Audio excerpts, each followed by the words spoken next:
Hey, good morning, class. Morning, sir. Morning po. Morning, sir. Morning. So,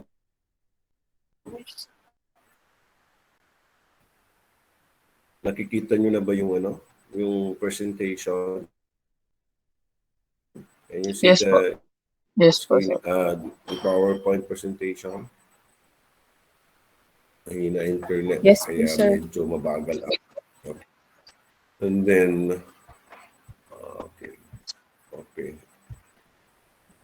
Okay, so our lesson for this morning, or this virtual meeting, is effective writing skills. Okay, so check kasi medyo mahina. Okay. All right. So let us start our online class for this morning. Now, we have here our goals and objectives for this course. Is designed to improve writing skills for everyday use beyond school. The class focuses on nonfiction writing, including the following: business letters, essays, reports, and resumes. It also tackles grammar, syntax, lexicon, and morphology. Students will be able to learn strategies and techniques to write more clearly and succinctly.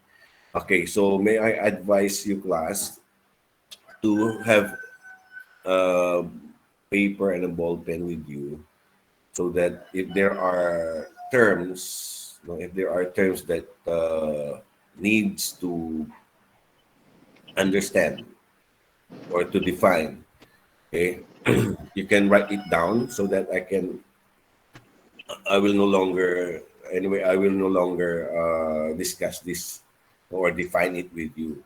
So let's say, for example, in our lecture, you come across the word, a grammar. Okay, so you write down, you do not know the Magagawa meaning muna of ako the ng sticker. grammar Wala pa or tayong syntax. pagkakaroon. Sige. Isa-isa. Tinama siya.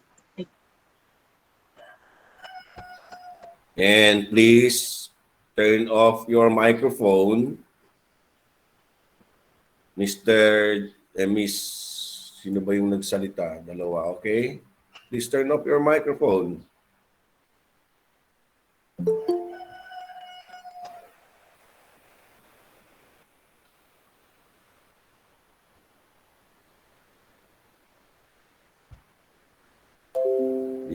Hindi kayo nakikinig. Gumagawa kayo ng sarili nyong business. Okay? So here in our goals and objectives, no? So you as students, you have to write it down if there are words that you need to define. Okay. So like for example, syntax. If you do not know the answer, if you know do not know the meaning of syntax, you can write it down and look for that particular meaning. So at the course of the discussion, there are words that you need to understand. You have to write it down kung hindi nyo ito maintindihan. Okay? Hindi ko na i-explain sa inyo yan isa-isa. Okay. So the question here is, why do people write? Okay. So let us hear your idea about this question.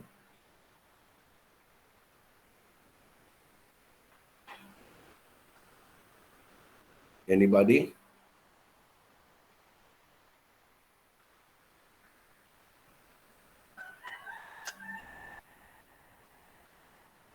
Anybody could answer.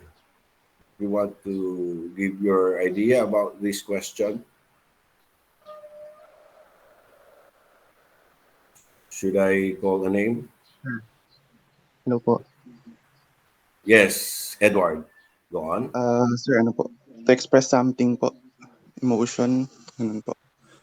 Thoughts, Okay. or pag ano, communicate, Okay. So, yun po. meaning to say that they write because they want to express their, what you have mentioned, emotions, especially feelings. Okay. Okay. What else aside from expressing emotions? To communicate po, sir.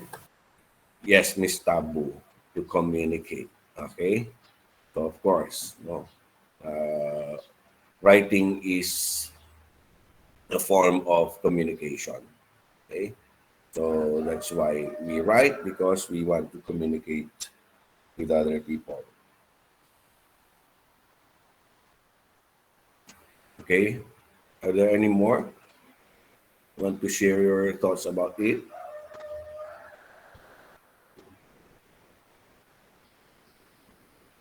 Okay. So I guess your answer your answer is correct. Okay, but we have here the definition, or we have here some reasons. No, I just I just uh, included, some reasons why do people write, so you can read it down. Writing gives people the opportunity to express themselves regardless of whether they are writing journalism, fiction, or other type of genre. Writing, in its essence, is a soul soother. As the pen hits the page or fingers tap on a keyboard, the writing is the beginning of personal expression. Okay. So, in other words, these actually, writing skills, yung tinatawag natin, they are actually taught in school, right? Okay. From school to the college years, hanggang sa marating yung tertiary level, we are exposed to different ways, okay, by writing. Okay. So, sabi niyo nga kanina, no, to express their thoughts, their feelings. Okay. They want to share information with other people. They want to change something. That's why they are writing. They provoke changes, actually. Okay. Sometimes we provoke changes. That's why we are writing. Okay. So writing is actually a skill itself. So sabi natin kanina, writing, effective writing skill. Okay, so how to develop that? How to enhance? Because all of us naman can write. We can write. And there are no, what we call, wala naman siyang there's no qualifications, no, that is necessary in order for you to write. Okay, so like, for example, if you are intelligent, ikaw lang yung pwedeng magsulat. If you are a genius, ikaw lang yung pwedeng magsulat. If you have all the means, ikaw lang yung pwedeng magsulat. Of course, all of us, okay, regardless of who, what, no, we are, we can write. Everybody can write. Okay, so this is actually the most important skills every student must perfect. Okay, so when we write, no, we consider that this is the most, no, or the most important skills for you to develop, because you have to carry this down, no, up to the while you are still, working. Just like after graduation, you still need to write. Even in your college days, you write. There is no actually, wala naman siyang walang katapusan yan. You keep on writing, you keep on writing. So you have to practice and develop your writing skills. So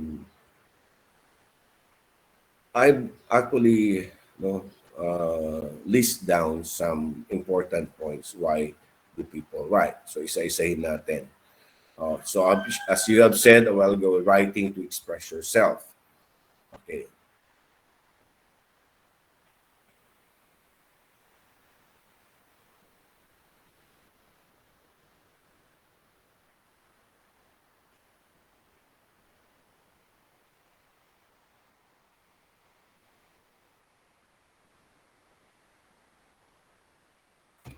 Okay. So kindly read that. When okay, when people are stressed or stressed out or unnerved by certain situation in their lives, writing can tame those qualms. Okay. Putting thoughts on a page can help people solve those problems or just provide a sense of peace by expressing their feelings rather than keeping them bottled up inside. Okay, so when you express yourself, it's a means of releasing whatever problems that you have. No? Pwede natin gawin yan to release all uh, those problems that we keep in mind or we keep inside us. No? So we can express it. We cannot if we cannot say it verbally or orally or share it to our friends, we can make use of writing to express all those problems that we have or sentiments that we have. Okay? So, of course, no? In the form of, mayroon naman tayong mga tinatawag na different forms of writing. We can use journals, no? We can use diaries, no? Pwede tayong magsulat doon. So if you are familiar with those writings, no? Yung journals kasi it's a narrative story of our own accounts, no? Parang yung accounts natin. And sometimes we also use diaries. Sino ba ang gumagamit ba or nagsusulat ng diaries dito to express whatever they have. Doon nila nilalabas kung ano yung mga sentiments nila in life using the diaries. Ang pagkakaiba lang naman ng journal and diaries kasi ang diaries is some like parang ano lang siya parang detailed, no? Small portion of your time, no? Kung mayroong uh, halimbawa galit ka sa isang tao, okay? So you can write it down. Pero ang journal kasi is an account of everyday situation. Parang kabuuan na yan, a narrative form. And we can also use poetic writing. These are perfect examples of writing that soothes your soul na sinasabi na nailalabas natin kung ano yung problema natin. So these are what we call personal memoirs, personal memoirs, personal memories. These are collection of memories, good and bad, that the writer wrote about in order to keep positive memory. So para buhay na buhay yan. And you know what are those things that happened in the past. May susulat natin. So that is writing as writing to express yourself. Another one is writing to provoke change. Okay? They want to change something. They want to uh, change your point of view or what you believe in, by writing. So writing can also be used to provoke change. When people blog or publish books and articles about controversial issues such as abortion or gay marriage, they're using persuasive language to get their point across and convince others that their platform on a certain policy is correct. So they want to persuade people by writing. Uh, Sometimes we are contradicting, the information given by another people or ideas given by another people, and we want our ideas. Uh, of course, uh, sometimes we want to the, the public, influence the public opinion. No, that's why we want to but that's why we use, this particular skill. Okay, yung writing na tinatawag natin. Okay. Another one is writing to gain attention or notoriety. So alam naman siguro natin, that most people they are writing because they want to gain attention. They want to become famous, to the extent that they um, they break something, or uh, they use rude comments. Okay, so gumagamit sila ng mga hindi magandang mga salita, or minsan sinisiraan nila yung tao just because they want to become famous. They are writing because they want to gain attention. So writing can also, sorry.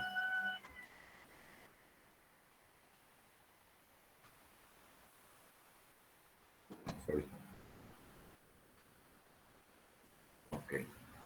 Writers can also use their tools to gain attention or notoriety.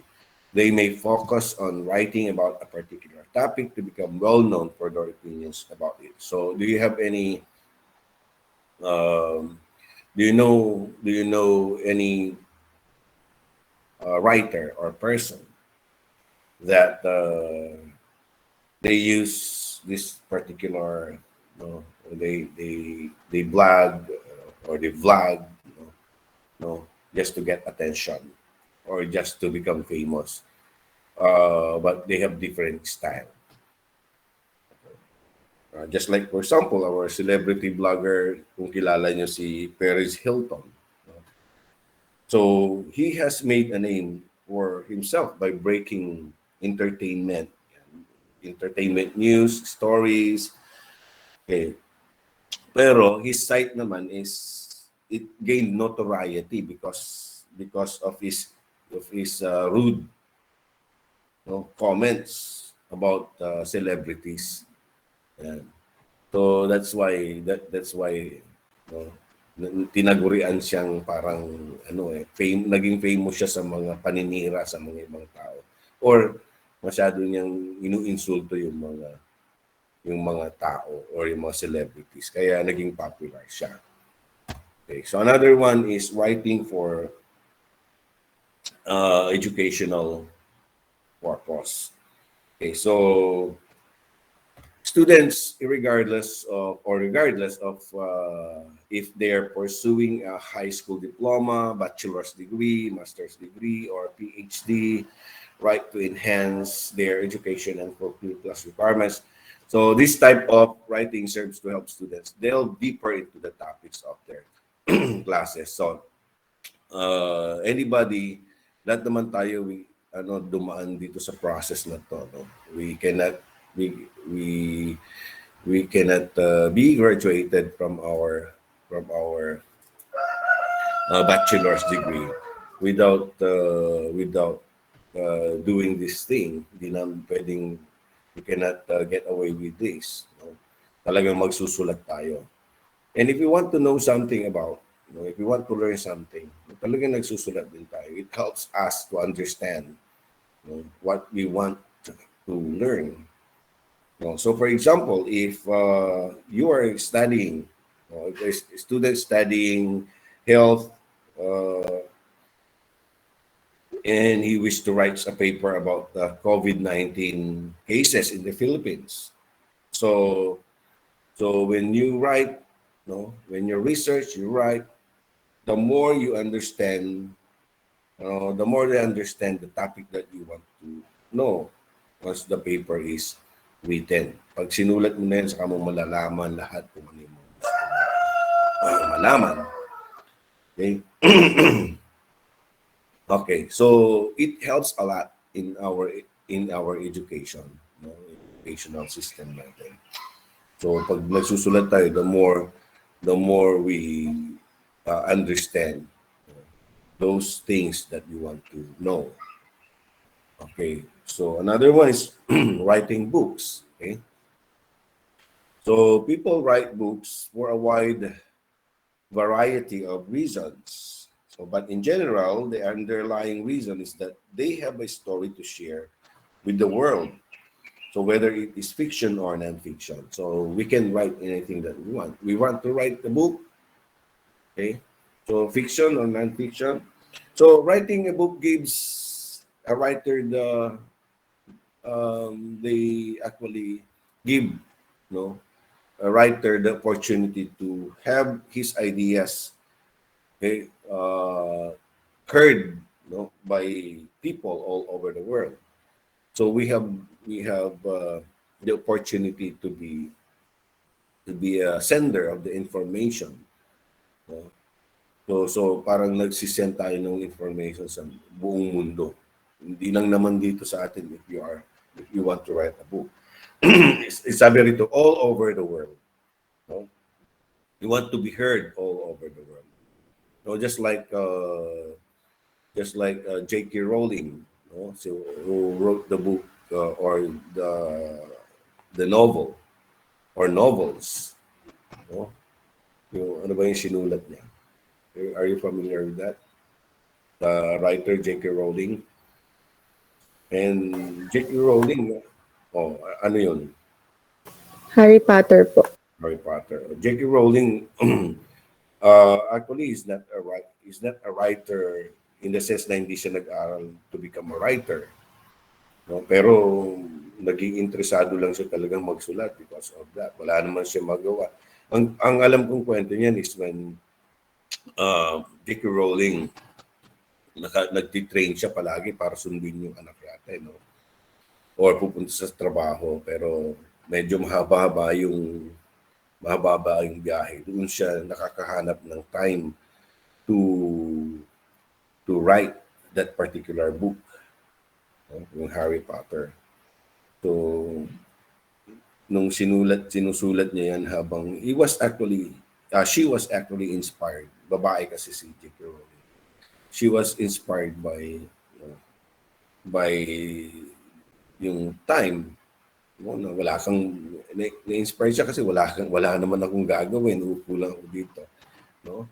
So nakita natin, no, yung transition ng kanyang pagsusulat. Ang dami niyang naisulat series of Harry Potter books or novels at ginawa pang movie. Okay? So naging famous siya. Napakinggan, nakita lahat ng buong mundo. And ang maganda diyan kasi siya naging inspiration ng mga batang manunulat din. Ayun nga, naging inspiration siya ng mga writers. Okay. So let's move on to the next topic. So the importance of writing skills, why it matters to you as students.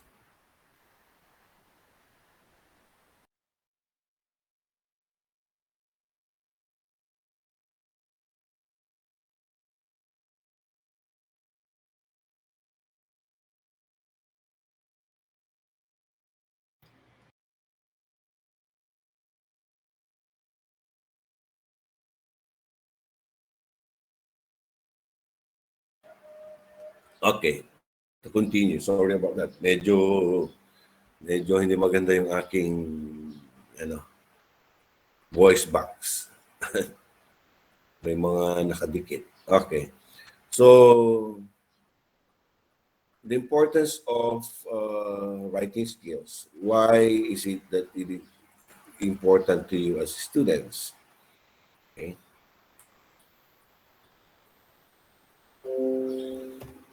Okay. So number one, because it improves communication skills. Now, oral and nonverbal, is one essential skill every students,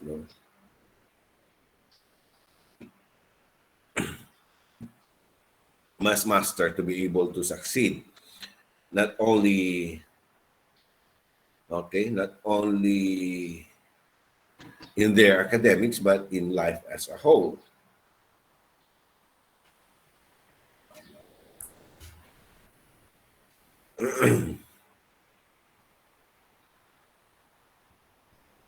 Okay, so actually writing provides students with the avenue to learn all the rules of their language and how they can better organize their ideas more coherently using the language.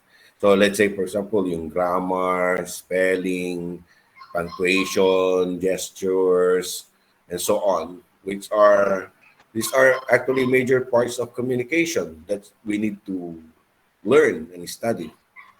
Okay, so dito no, you can actually improve your communication skills. Hindi lang the way how we speak, no? Kasi yung communication skills in English, no?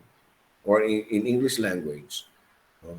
Because it can also improve upon when we learn how to use writing as a means of expressing our ideas and messages clearly and directly to our listeners. Okay, so yun yung mga gusto nating improve dito. We want to improve the communication skills. Not only in writing, hindi lang yung pagsusulat, but also the way how we communicate with other people using our oral communication and non-verbal forms. Okay, so ang communication skills naman kasi maraming ano yan eh. Mayroon tayong tinatawag na verbal, non-verbal. We have the yung written communication, visual communication. So maraming klase yan. And all of those things included in how will you be able to communicate your skills, no? Or improve your communication skills. Okay. So another one is because it sharpens creativity and imagination levels.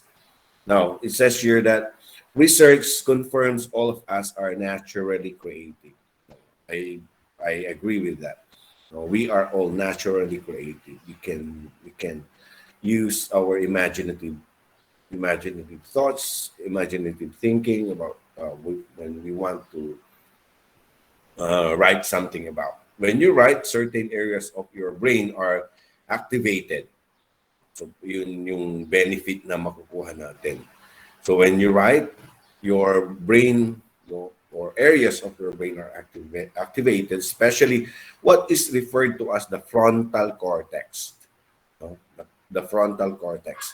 The part of the brain popularly known to be the seat of creativity. Okay. So, however, tanda natin, frontal cortex, ito yung ginagamit natin, no? Ito yung gumagana sa atin, no? To make our minds be more creative. Now, however, without any effort to actively demonstrate this inherent creativity we have, especially with writing, it would remain stifled and almost impossible to develop over time. So, pag stagnant, no, yung wala tayong ginagawa, no? Wala tayong iniisip, wala tayong problema, hindi rin pala maganda yung class. No? Because nagiging uh, parang ano siya eh, parang stagnant water, walang pupuntahan. No? At hindi siya, ibig sabihin hindi siya flowing. Okay? So, mahirap din pala yun. So the more frequently you write, the more the whole of your brain is enhanced pagka nagsusulat tayo. Okay? So generate novel ideas that can apply to solving real life problems. No? So yun. So yung kasing mga sinusulat natin, let's say for example, magsulat tayo ng mga literary pieces, kwento, like short story, novel, it can generate actually, or it can be applied to solve real life problems. Although they are not in reality, hindi naman sila talaga yung real life situation, but it can help to solve problems in real life. Di ba? Nakakatulong yan. So, na, nasa sharpen yung ating imagination level. Okay. So next is because it widens knowledge base. Okay, so writing can also widen your knowledge capacity and significantly too. Even before you develop the ability to write, at least sufficiently, you must first have been able to read too. Writing, as you know, involves a lot of research, 99% of the time, into things you don't know and may even know as well. It widens our knowledge.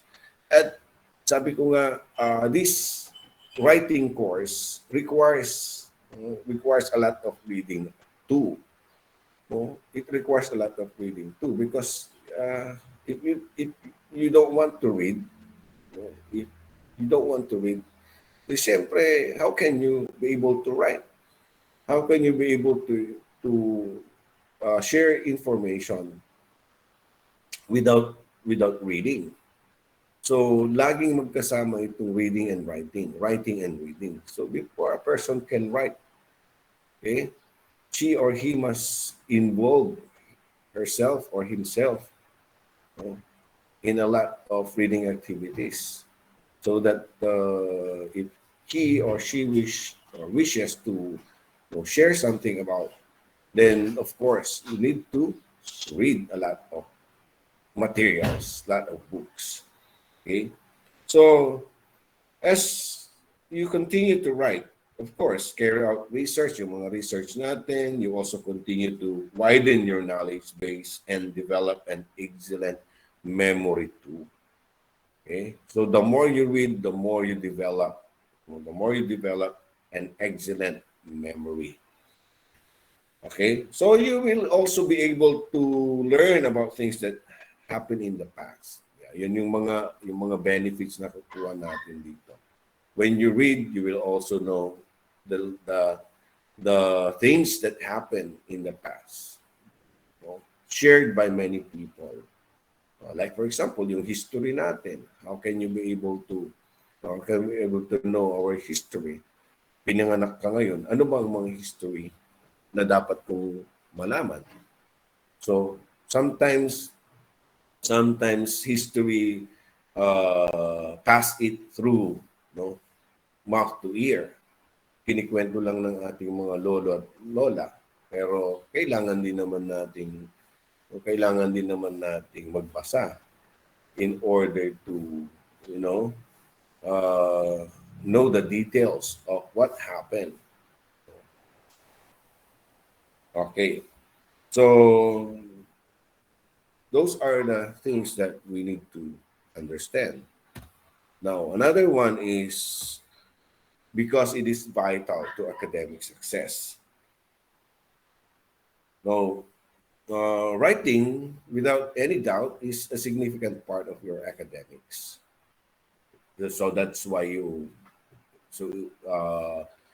part of your curriculum is this course, technical writing. Okay. Writing is vital to your academic success. In that it is identified as one of the most important requirements as a student must satisfy to be able to earn excellent grades and also a good degree at the end of it all. So walang makakalagpas po dito. Lahat tayo dadaan dyan. No? So, kailangan natin talagang magsulat, mag-share ng ating mga ideas, yung mga alam natin, no, through writing. So, walang makakalagpas yan, lahat magsusulat. In order for you to be successful in the future. So, this is why students make use of good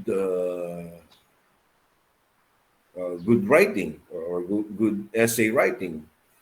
They must have been also, or they have been able to confirm on review sites like yung mga ano natin, yung mga websites natin for their essay assignments and other important academic responsibilities they have to fulfill. Like before graduation, automatic yan. You have to write your research, your thesis writing. You know. Okay. So you need a lot of research too, okay, in order for you to success your academic endeavor. Okay. Number 5, because it increases the level of confidence. Okay, so one of the least important reasons writing is important to students is because it can increase their level of confidence and even their sense of achievement too. Okay, so sense of achievement. So parang you are confident enough to face the reality because you successfully pass all para sasabihin mo you achieve something when you write. You can't deny it. Completing your essays and other writing tasks you have given a strange feeling of fulfillment that you have been able to successfully exploit your literary skill. So I can still remember class when I graduated my master's degree and my doctorate degree in the university, the same university actually. Okay, how joyful I was nung natapos ko yun because the final salvo, ika nga, the final requirements that you need to fulfill is your thesis writing and your dissertation writing. So, so I was particularly happy because I was able to contribute a token of my knowledge to the huge body of research. So, sabi ko nga, we are confident, and we are very happy that we share something about even in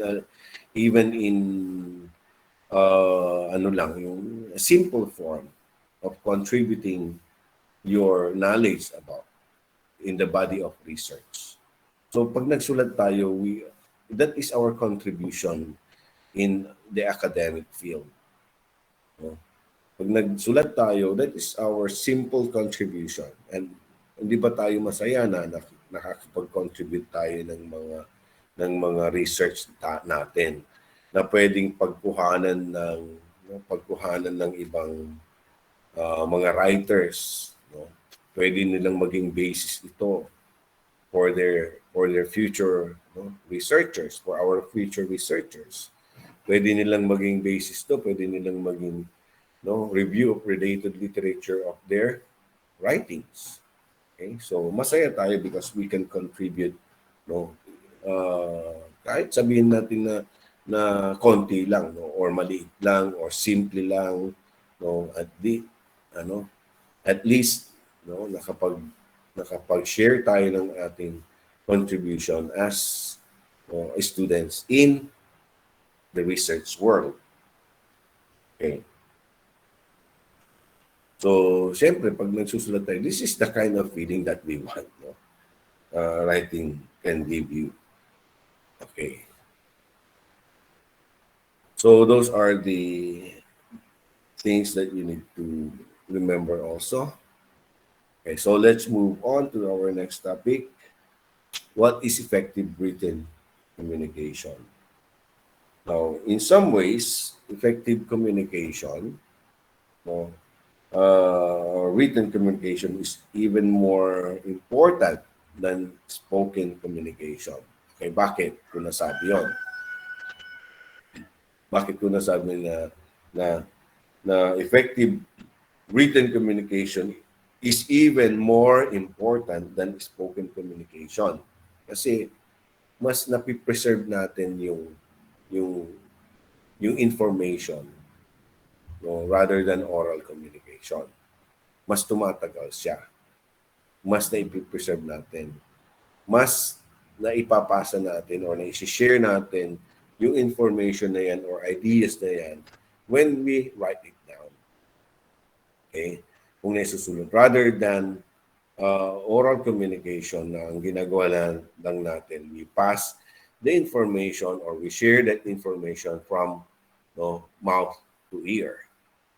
Okay? From mouth to ear. Parang kinikwento lang natin. And it cannot last long pagka yung oral communication.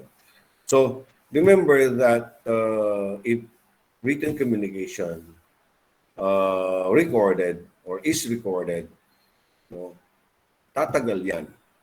Okay? Kahit centuries pa yan ang abutin niya pag siya ay na-record. Okay. So the purpose of written communication is to capture your reader's attention and get your point across clearly.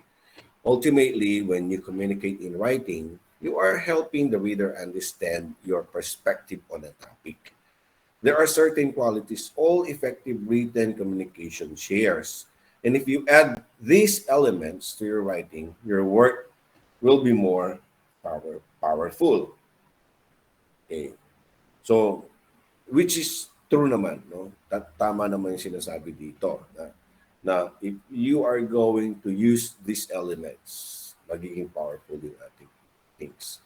Okay. So, what are those? No? And tanong natin, how can we make our communication or written communication effective? Okay.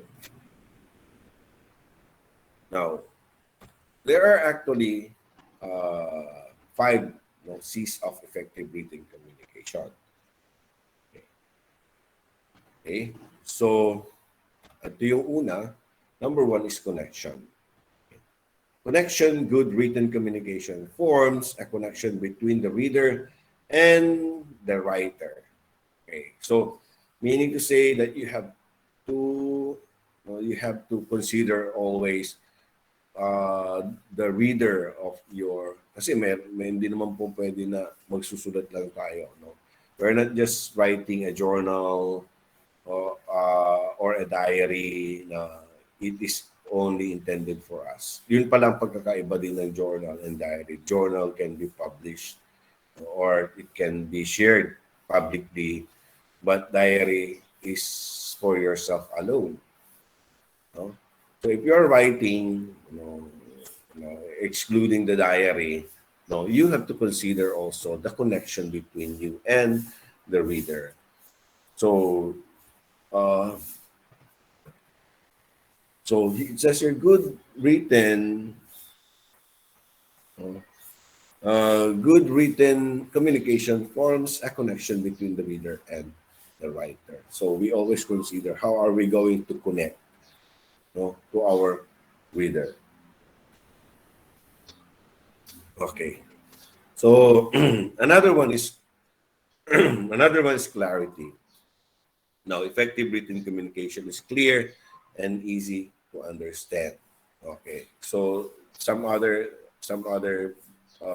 information that I gather is if you want to or your writing be more clear enough to understand and easy to understand, use simple language. Yun lang.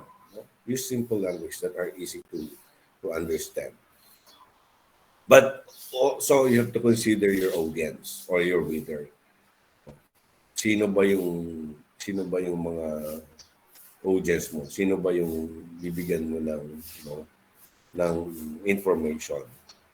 Okay. So if for example, kasi we have different language naman eh. Like engineers, they have their own language. They have their yung tinatawag nating technical forms in writing. Yung mga nursing students, iba din yung dialogue nila, iba rin yung language nila because they have their terms. May mga words na ginagamit sila like doctors na hindi naman din natin na iintindihan. Okay. So, yeah, we would just want to make use of this clarity.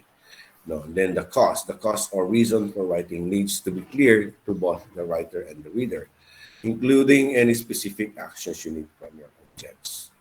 Okay, so in every In every writing class, there must be a reason why you are writing. There is a cause. Then you have to state that cause in your writing. No? Without the cause, the reader cannot understand or cannot grasp, no, whatever you want them to know or to inform. Then conciseness, good written communication sticks to the point and doesn't linger around or include lots of extraneous information. Brevity is the key. Should be brief. No? Sabi nga nila is direct to the point. You do not need, you are not writing, you are not writing uh, what we call a novel or a short story. No? Ang ano natin dito eh, pagka business writings or business letters, it should be direct to the point. And then the last one is correctness. Okay, so to be effective, the written communication should use the correct tone. Okay, so inoffensive language and appropriate grammar. Okay, so those are the five. Okay, so bilisan na natin. Okay, so how to make your writing communication effectively? Okay, know your goal and state it clearly. Okay, so do you want the reader to do something for you or are you merely passing along information? Do you want a response from the reader or do you want him to take action? So you know your goal. So effective written communication class has a clear purpose. Maliwanag yung purpose niya dapat. And that purpose is communicated to the reader. Now, you have to explain in clear terms what you want the reader to know and to do. Ano ba gusto niyang mangyari? Ano bang gusto mong mangyari? Ano ba yung gusto mong malaman niya? At ano ba yung response na hinahanap mo, no, with your communication. Number two is use the correct tone of your purpose. Okay, so tone can help your writing be more effective. Certain forms of communication like memorandums and proposals need a formal tone. Okay, so formal, informal, okay. Writing to someone you know well would need a more informal tone. Pagkakilala mo siya, friend mo siya, no? It should be in informal tone. Pero pag sumusulat ka sa presidente ng kumpanya, sumusulat ka sa kalibal mo, ganun, no? You're on the level, then you have to use formal tone. It depends also of the recipient or the recipient of your letter. Keep language simple. Do not overuse cliches, jargon, and expressions or try to impress with big words. This can make the reader work harder and you want to make it easy to understand what you are saying. Okay. Next, stay on topic and keep it concise. Now, effective written communication stays on topic. Avoid information that is not relevant. Clarity is key.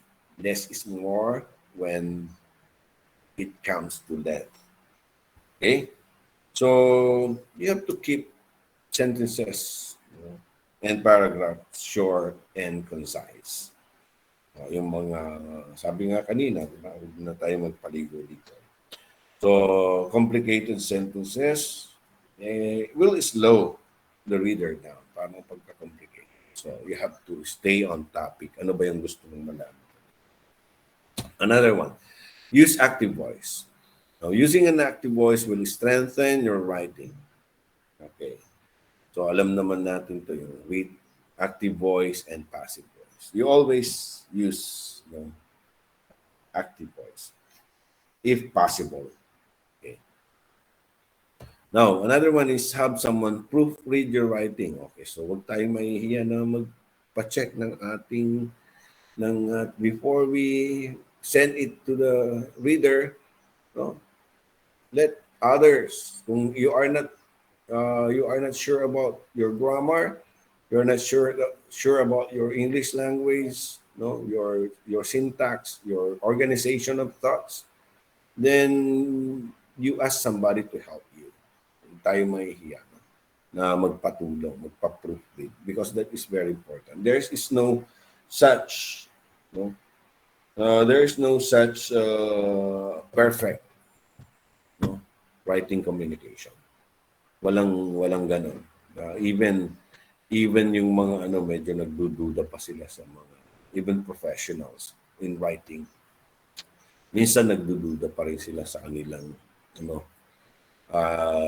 grammatical structure, rules. No? So, yun. Kaya kailangan din natin magpa-proofread. Paayos natin yung format ng ating pagsusunod. So, those are the things that you need to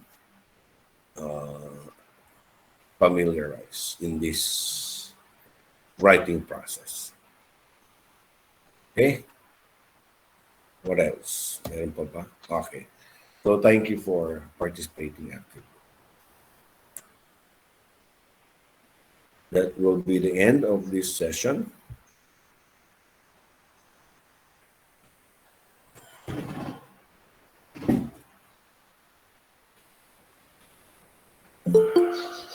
Mayroon nang gustong pumasok na klase.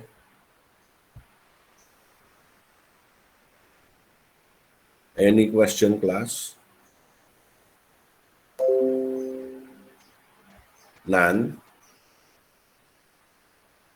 Okay. So, announcement class. Wala pa naman but according to our scheduled calendar for examinations, next week na yung exam natin. Prelim.